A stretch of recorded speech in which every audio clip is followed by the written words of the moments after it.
Hello everybody, welcome back to the shop. I have another treat to share with you. I picked this plane up a little bit ago at an auction, and after studying it, I believe it is type 11, and it looks as though it has been used quite a bit in its life, and I'll tell you, she's a beauty. My best guess, this might be a very early type 11, or perhaps that's not the original iron. I didn't know it at the time, but refurbishing this plane turned out to be quite a project, so I broke this into a series of 3 videos. In the first one, I simply did a deep dive. In a second video, I refurbished the knob and the tote. And in this video, I'm going to show you how I go about refurbishing the rest of the plane to make it look like a well-used, well-cared for. So I invite you to check out the other videos, and let's get into this one. Okay, so I got the body cleaned up. You can clearly see the 3 patent dates in there and the green paint. The frog has quite a hefty patina on it, and other than that, in pretty good shape. And on the body, it looks like the Japanning has lost a lot of its shine throughout most of it, but a lot of it's still there. When I went to remove the iron, I noticed that this screw is smooth. I think it's supposed to be knurled, and it has a taper on it, which I'm not sure that's OEM to Stanley. And in my limited experience, I've never seen one looks like that, so I don't know if this is an original Stanley part. Maybe somebody viewing this video, maybe you know, and you can leave a note in the comments. Got this green paint down here. It's not bothering me a lot, but I do have some solvents, a little bit of acetone, some lacquer thinner, turpentine. I also have mineral spirits and paint thinner. This is acetone. Seems to be reasonably effective. Okay, I used acetone and quite a few cotton swabs. The Japanning is a little matte, but I think with a little wax that will come back. So I'm pretty happy with that. Okay, I hit all these small pieces very lightly with the low-speed brass brush on the Dremel tool. I didn't want to remove the patina and shine it all up. And likewise on the frog, I also just hit the surface very lightly to knock off any loose rust. Lateral adjust, I shined it a teeny bit more, maybe half a shade. Okay, I have the tote done. I just need to spruce up some of these other parts. I have an old number 4 plane. This is an oldie, and it had a nut for the knob that's not wasted, meaning it has no waste on it. I'm going to use that, and I'm going to swap it for the one that was originally on this plane that had a waste on it. In my limited experience, the low knob planes typically had the barrel nuts on it. They didn't have a waste. I don't know if that's true. And the original plane had this screw holding down the toe of the tote, which obviously is not OEM. Stanley in its day, most of the threads that they used were what's known as a 12-20, meaning the wire gauge of the shaft is a number 12, and 20 means there's 20 threads per inch. And that's not a common size. These days a common size is 12-24. And I have such a bolt here. As I hold it up, you can see that the wire diameter is the same, but the threads indeed are not the same. And if you try to screw in a 12-24, it doesn't really fit. I have another number 5 that has a screw here for the toe, and that's what that looks like. And I believe that this is a 12-20. Like the other parts of the plane. And I have an old screw that was used to hold down the frog. Again, that I think what I'm going to do, it's not quite the same as you can see.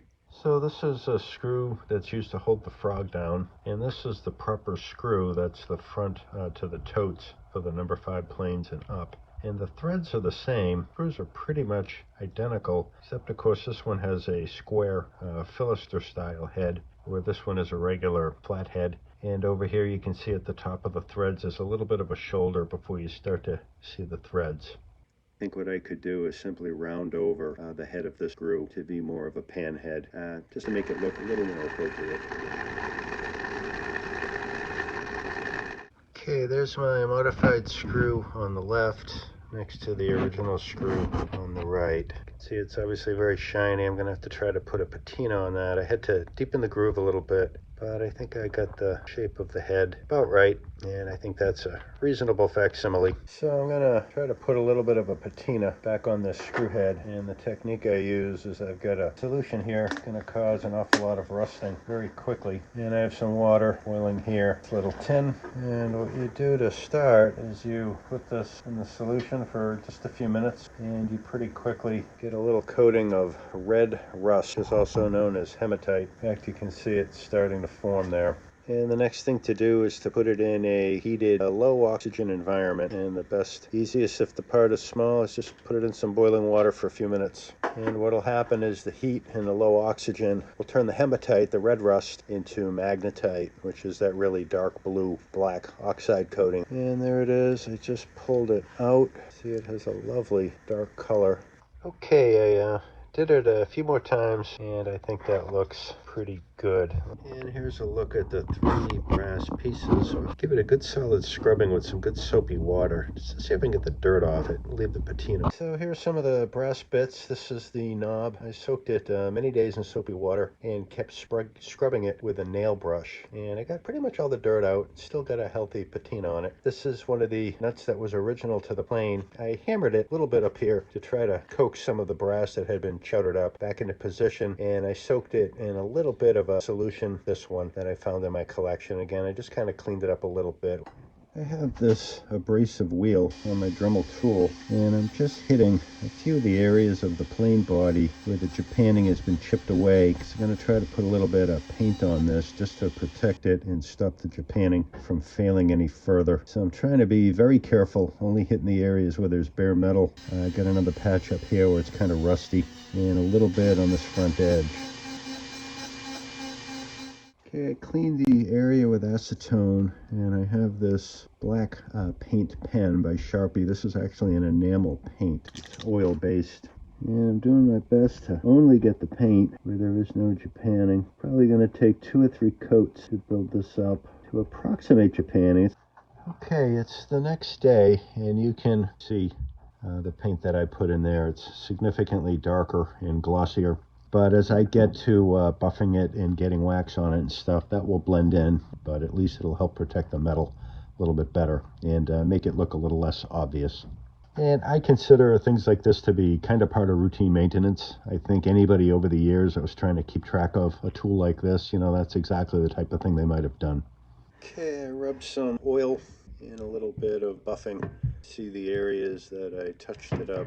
Blended in pretty well. Here's the lever cap. I saw some paint on it, and I gave it a good solid rubbing with some acetone, and it did remove, by and large, all the paint splatter, but I ended up with a clean spot where there was some black paint here. Here it removed a lot of grime, and I got a little bit of the shine left, so the patina is not very even, so I may have created a bigger problem than I wanted.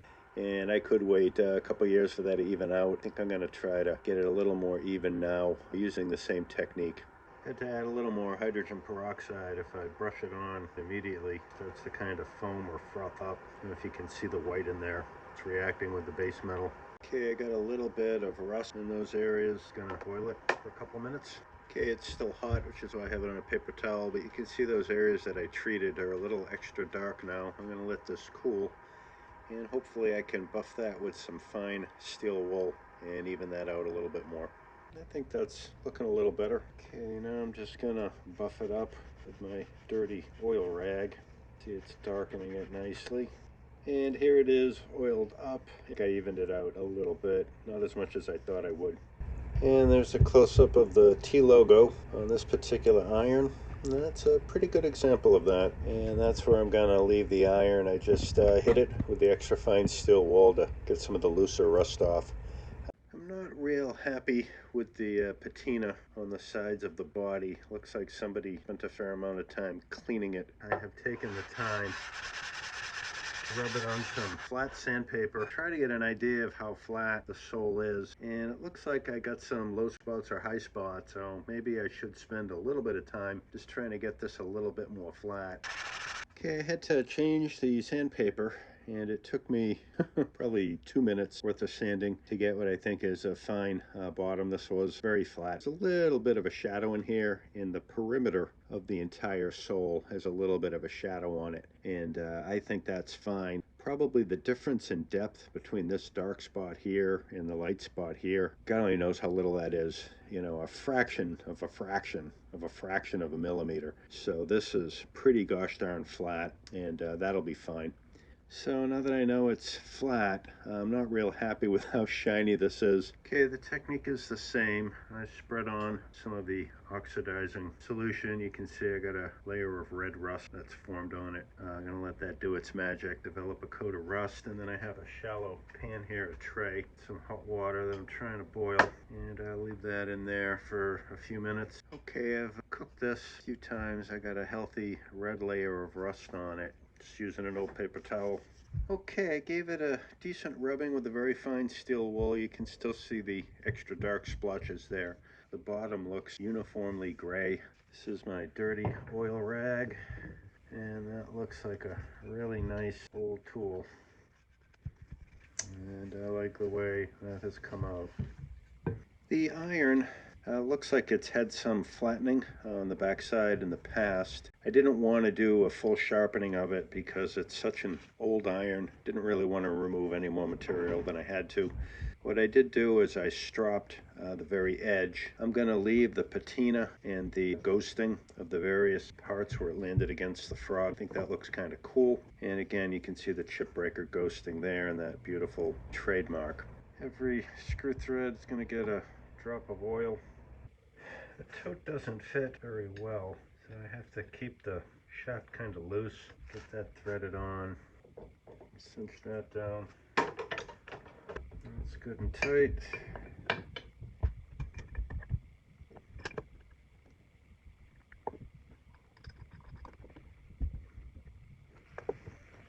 Okay, and there we have it. Put a little wax at the bottom of the sole.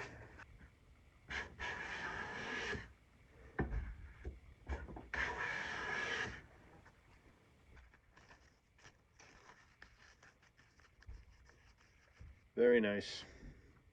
So there you have it, all assembled, and dare I say looking pretty good. I got rid of that crappy screw that was holding the toe of the tote, and I have a somewhat duplicate of original in there. I have a repair on the tote, and up here on the horn I rebuilt it, and I think that came out pretty good as well.